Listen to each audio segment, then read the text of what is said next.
Mary Mortimer O'Hara is the daughter of John and Mary Mortimer, and her family hails from County Kilkenny.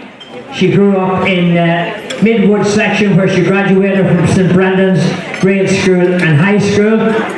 She joined the Ancient Donegal Hibernians in 1990. She's a member of St Bridget's Division 19 in Garrison Beach, Kings County, where she has served on the Division Recording Secretary. She's also been on the Catholic Action Officer and has chaired many of the committees.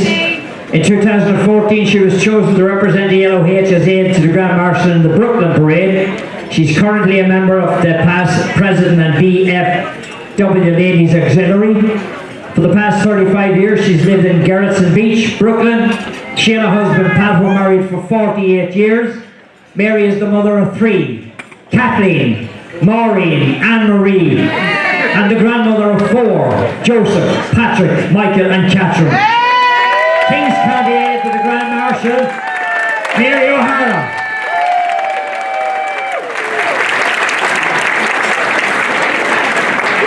Richmond's County aide to the Grand Marshal,